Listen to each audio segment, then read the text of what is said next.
In the summer of 2008, the city of Chicago was rocked by a crime so horrific it would take years for the truth to fully surface.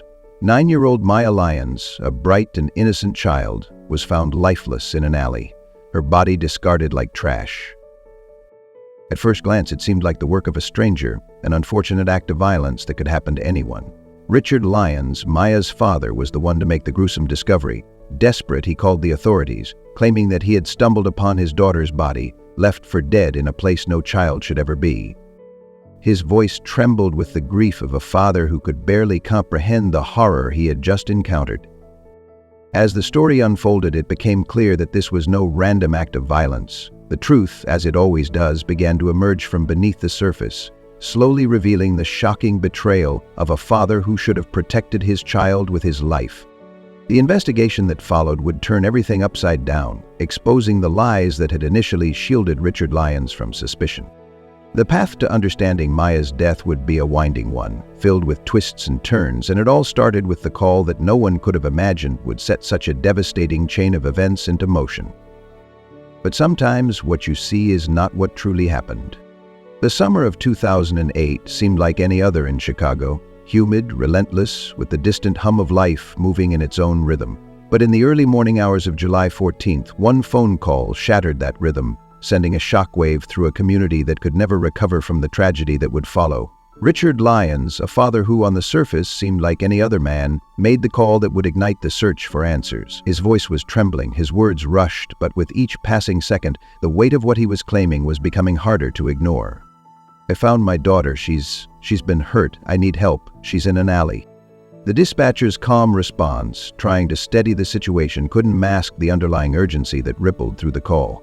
Richard Lyons, in a state of apparent shock, claimed that he had found Maya's body in a desolate alley near their home, South Gilbert Court. Desperation dripped from his every word as he tried to paint a picture of an innocent tragedy, something that could happen to anyone, a random attack, a senseless killing by a faceless stranger.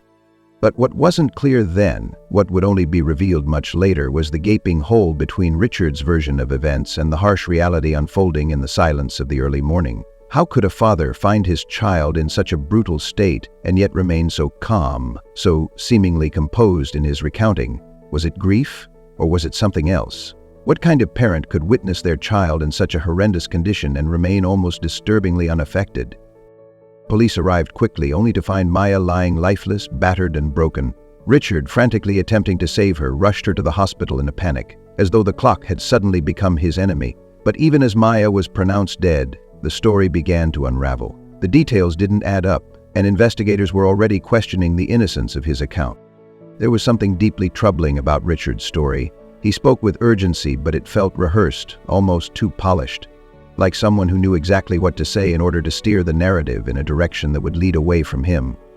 His claim that he had discovered Maya's body in the alley started to fall apart under the scrutiny of the investigators, who soon found themselves digging deeper into his actions. How could someone find their child in such a state and not exhibit a raw, unfiltered reaction? The detectives' instincts told them there was more to this tragedy than met the eye. Was it possible that Maya's death wasn't the result of a random act of violence? It didn't take long for suspicion to build. A search of Richard's home and his belongings revealed nothing unusual, but what they found, or rather what they didn't find, spoke volumes. There was a striking absence of distress in his demeanor, a calmness that felt almost unnatural. It was as though he were playing a role, trying to elicit a certain reaction from those around him. Even Maya's body, as it lay in the cold, sterile environment of the hospital, seemed to speak of a deeper horror, of something that had been done to her in the darkness of a private space, not in a random alley. The police were patient, giving Richard space, allowing him to keep telling his story. Yet the more they listened, the more the cracks began to show. And when they turned their attention to the van, the vehicle Richard had driven to the hospital, a chilling revelation emerged. His story had been crafted to conceal something much darker. But what could it be? And what led a father to betray the trust of his own daughter in such a heinous way? It was the forensic evidence that would begin to shine a light on the truth. The first indication that Richard's story was nothing more than a fabrication came when investigators discovered blood stains inside his van. The blood spatter, too precise and too prominent to have simply appeared by coincidence, became a critical piece of the puzzle. But Richard, still holding on to his narrative, insisted that Maya had been killed somewhere else. far from his van. His attempt to rewrite the event seemed increasingly desperate, as if he were trying to maintain control over the story, to mold it into something more palatable. What could have possessed him to go to such lengths to protect himself? What could have driven Richard Lyons to commit such a monstrous act against his own daughter? The more authorities pressed, the clearer it became that this wasn't just the work of a confused and grieving father. It was the calculated act of someone who had gone to great lengths to ensure his actions would never be exposed. As the investigators continued their work, the pieces of this horrifying puzzle began to fit together, and the question no one could shake would soon be answered. How far would a father go to hide his sins? And more chillingly, what had really happened to Maya Lyons on that fateful summer day? As the investigation continued, what seemed like a simple case of a child's tragic death quickly transformed into something far more unsettling. The more authorities uncovered, the more it became evident that Richard's version of events was slipping through his fingers. Maya's body had been found in the alley, but the condition of her body raised immediate red flags. It was clear that the brutal nature of her injuries didn't match Richard's account. This wasn't the aftermath of a random assault, it was far more calculated, far more personal. The crime scene was meticulously examined, but what investigators discovered at the hospital and in the van painted an even clearer picture. Forensic experts began their work by carefully inspecting Maya's injuries, which told their own horrific story. Maya had been suffocated, a disturbing sign that her life had been snatched away in an intimate, violent manner. Her skull was fractured, her brain showed signs of trauma, and over 30 stab wounds marred her fragile body. The brutality of the attacks suggested something far darker than what Richard had originally claimed. This wasn't just a random act of violence, but a targeted, savage act that could only be explained by the hands of someone she knew. At first, the police hadn't questioned Richard too heavily. His grief seemed genuine, and his story about finding Maya in the alley had appeared to fit with the few details they had at the time. But as investigators started to piece together the forensic evidence, it became clear that Richard's narrative was riddled with inconsistencies. The scene at the hospital was just the beginning. The more they looked into his vehicle, the more troubling the discovery became. When investigators re-examined the van, a chilling detail surfaced. Richard had cleaned the interior with bleach in an attempt to erase any trace of the crime, but it was an amateur's attempt at cover-up. Despite his efforts, traces of Maya's blood remained, staining the fabric of his van in damning evidence of the true sequence of events. This revelation was pivotal. Blood spatter inside the van suggested that Maya had been attacked there, not left in the alley as Richard had claimed. The bloodstains told a story of violence, of a struggle far from the scene where Richard had originally stated Maya had been left for dead. The brutality of her injuries, coupled with the damning evidence inside his van, pointed to a father who had not only been present at the scene of the crime, but had played an active role in his daughter's death. But even with this critical evidence mounting, Richard continued to deny any involvement, clinging to his fabricated version of events. Yet, no matter how much he tried to keep the truth hidden, the walls were closing in. The investigation was no longer about finding the killer. It was about piecing together the puzzle of a father's betrayal and unmasking the man who'd done the unthinkable. With each passing day, the walls closed in around Richard Lyons as investigators uncovered more damning evidence. His calm demeanor in the face of the tragedy became more and more puzzling. How could a father who supposedly discovered his daughter's lifeless body maintain such a composed exterior? There was no real anguish in his voice, no shaking hands, no sign of the chaos one would expect from someone who had just lost their child in such a violent manner. Instead, Richard seemed detached, his words carefully chosen and his story staying remarkably consistent. But as the investigation progressed, it became clearer that Richard's carefully constructed narrative was beginning to crumble. The forensic evidence began to tell a different story, one that contradicted every detail of his initial account. The blood spatter inside his van, the traces of bleach he had used to try to wipe away the signs of his crime, these were not the actions of a grieving father. They were the actions of someone desperately trying to erase the evidence of his guilt, to craft a story that would divert attention away from his own involvement. The autopsy results revealed even more shocking details. Mao had suffered unimaginable trauma, blunt force injuries to the head, stab wounds that were deeply violent, and signs of suffocation that indicated she had fought for her life in her final moments. These injuries weren't random, they were deliberate and personal. No stranger would have had the kind of rage or emotional investment required to commit such a horrific act. The evidence pointed to one painful conclusion. Richard Lyons was the one who had taken Maya's life. Forensic specialists began to piece together the sequence of events. Maya had likely been attacked in the back of Richard's van before her body was discarded in the alley, an attempt to stage the crime scene and make it appear as though she had been killed elsewhere. The blood found inside the vehicle confirmed that the attack had occurred there, not in the alley as Richard had claimed. And the bleach, while it may have seemed like an attempt at cleaning up, only highlighted his guilt. It was a desperate attempt to cover up what he had done, but the evidence was already there, embedded in the fibers of his vehicle, in the stains on his clothing. It was becoming increasingly difficult for Richard to maintain his innocence, especially as the pieces of the puzzle started to fit together. But even as the physical evidence mounted, Richard refused to break steadfast in his false claims. He had convinced himself that he could control the narrative, that his story could protect him. However, the truth was already out in the open, and the cold reality was settling in. A father had betrayed the very child he was supposed to protect.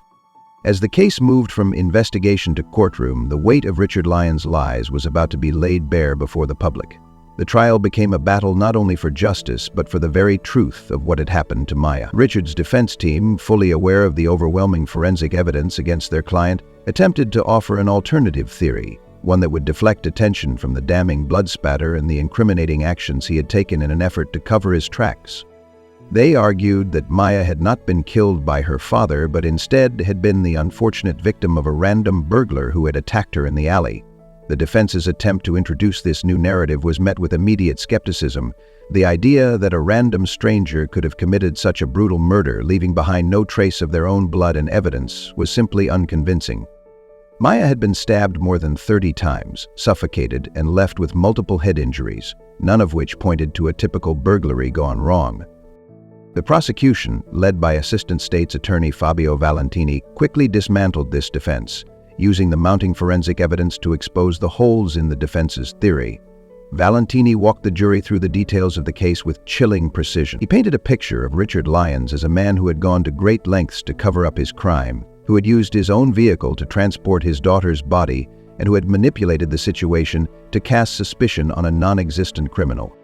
The blood spatter, in particular, played a critical role in refuting the defense's claims. Valentini emphasized that the location and nature of the bloodstains, spread throughout the van and on Richard's clothing, were irrefutable proof that Maya's death had occurred in that vehicle, not in the alley as Richard had insisted. The way the blood had spattered was consistent with a violent attack in close quarters, not with a random crime scene in an open public space. No one could plausibly argue that a burglar, who would have had no prior connection to the family, would have had the time or inclination to carry out such an act and leave no trace of their presence. In addition to the forensic evidence, the prosecution presented a psychological angle. They argued that Richard's behavior following Maya's death, his calm, almost detached demeanor, his insistence on telling a fabricated story, was consistent with someone who had planned the murder, someone who had been driven by a motive far deeper than a random act of violence. As the trial progressed, the jury was faced with the undeniable conclusion that Richard Lyons had murdered his own daughter.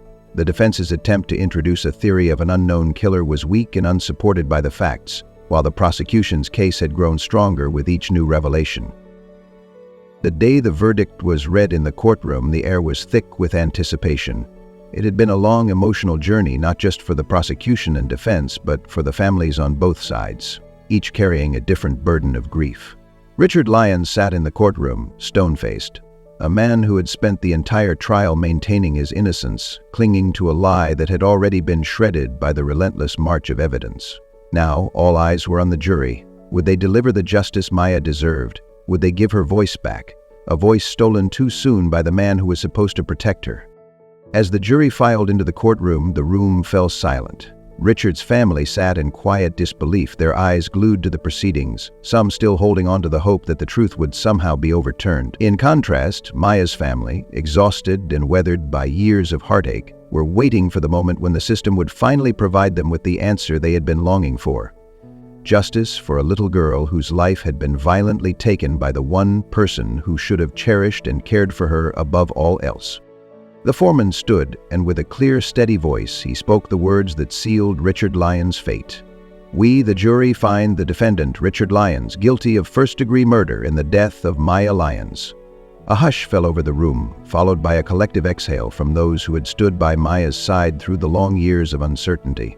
Richard Lyons told officers he found his daughter's bloody body in an alley near his Southside home and rushed her to a hospital, trying to save her life. Well, this afternoon, a jury found him guilty of her murder. This wasn't a stranger, nor was it a maniac that my daughter happened to wander upon.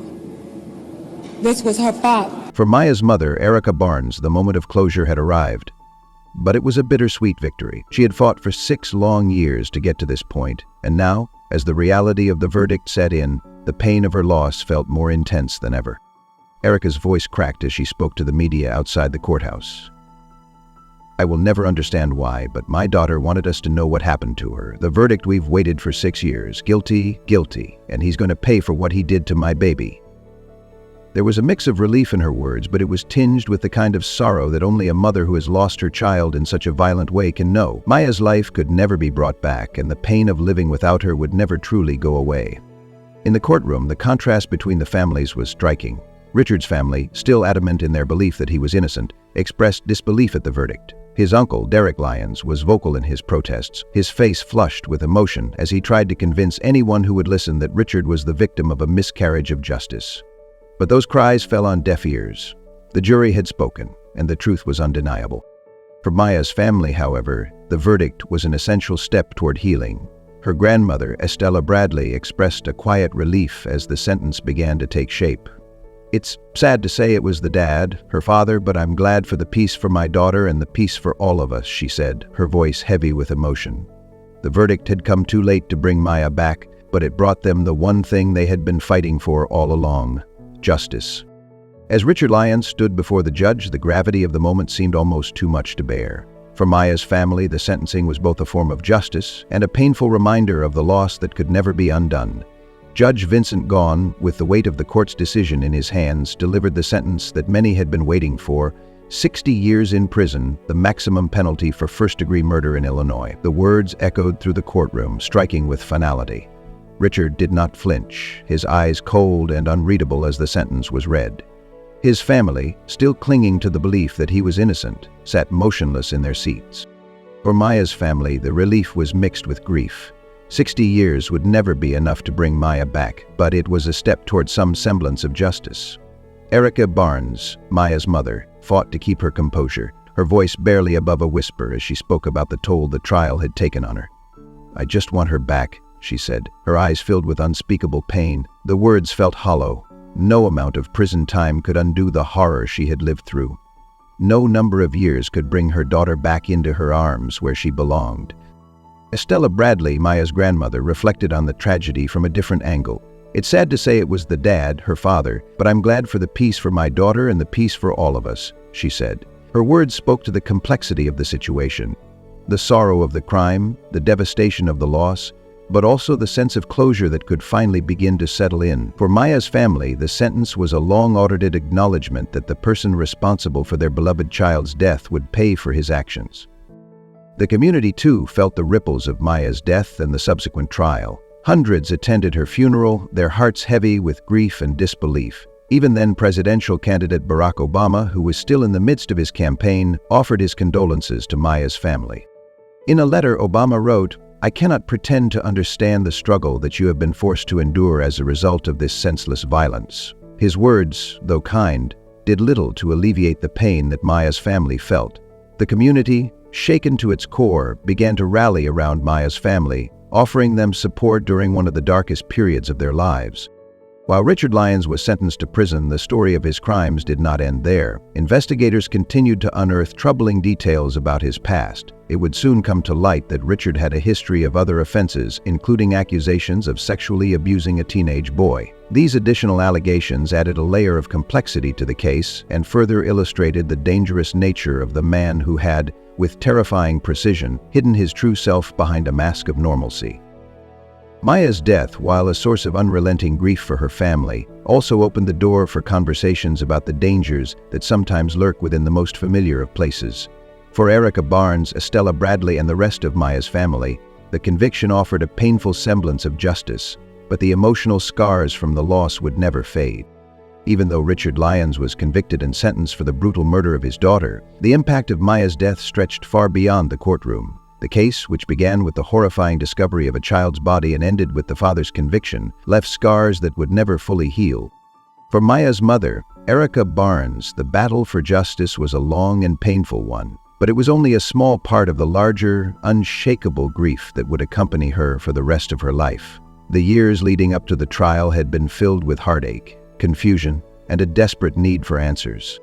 Erica had fought alongside Maya's family for the truth to be known. She spoke about how, despite everything, she still couldn't fully understand the why behind the crime.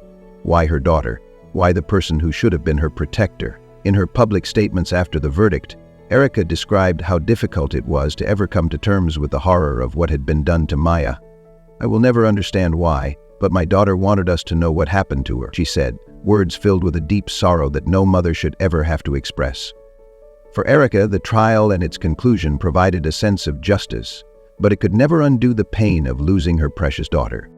Erica's reflections also centered around the effect of Maya's death on her younger brother Omari, a boy who had once shared countless moments with his big sister, playing, laughing, and growing together, now found himself forced to confront a future without her. Erica spoke emotionally about the tragedy of her son growing up without his sibling by his side. Omari was too young to fully grasp the nature of the tragedy, but as he grew older, the reality of Maya's absence would weigh on him in ways no child should have to experience. Maya's grandmother, Estella Bradley, found herself equally torn between the conflicting emotions that arose with the sentencing. Though she spoke with some relief that justice had been served, there was no denying the deep sadness she felt at the brutal reality of what had transpired. "It's sad to say it was the dad, her father, but I'm glad for the peace for my daughter and the peace for all of us," she said, expressing a complicated mix of grief and relief. It was a truth that no family should ever have to reconcile, that Maya's life had been stolen by the one person she should have been able to trust more than anyone else. The impact of Maya's death reached beyond her immediate family, shaking the entire community. Neighbors, teachers, and friends who had known Maya, who had watched her grow, were all left questioning how something so horrific could happen in their midst. The case prompted an outpouring of support, but also a deep sense of disbelief that the perpetrator could have been her own father. It made people realize that the lines between trust and betrayal were more blurred than many had thought. For everyone who knew Maya, the story was a painful reminder that evil often hides in the most familiar of places, and the people we trust the most can sometimes harbor the darkest secrets. Even though Richard Lyons was sentenced to 60 years in prison, the story of Maya's tragic death did not end with the courtroom. Her legacy, though rooted in grief, would continue to reverberate through the lives of those who knew her and through the broader community that was impacted by the sheer horror of her loss. For Maya's family, particularly her mother, Erica Barnes, and her younger brother, Omari, the journey through the justice system was only one part of the ongoing struggle to move forward. Maya's death was a devastating reminder of the risks hidden in places that should have been safe. The loss of a child taken so violently and senselessly is a trauma that never fully heals. Erica often reflected on how difficult it was to raise Omari, knowing that his life would forever be defined by the absence of his sister. No amount of time would ever dull the grief that came with the brutal reality of her murder.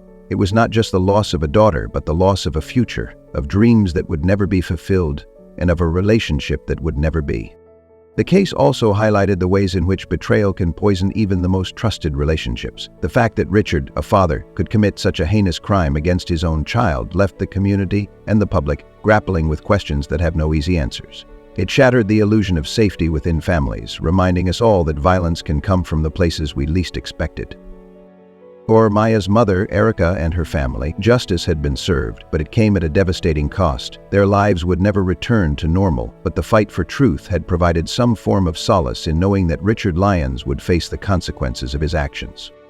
The tragic story of Maya Lyons serves as a haunting reminder of the darkness that can sometimes lie hidden in plain sight. It's a story that has left an indelible mark on the hearts of those who loved her. A story that continues to raise important questions about trust, betrayal, and the devastating consequences of violence. While we may never fully understand the reasons behind Richard Lyons' actions, the lessons we can learn from Maya's life and death are critical. We must remain vigilant, advocate for the safety of our children, and ensure that justice is served when the unthinkable occurs. If this story has impacted you, please take a moment to reflect on the message it carries. Share Maya's story with others so that her memory can live on, serving as a reminder of the importance of protecting those who need it the most. Don't forget to like, share, and subscribe to our channel for more powerful stories that shed light on the darker corners of human nature. Your support helps us continue to raise awareness and bring justice to the stories that deserve to be heard. Thank you for joining us today, and remember, together we can make a difference.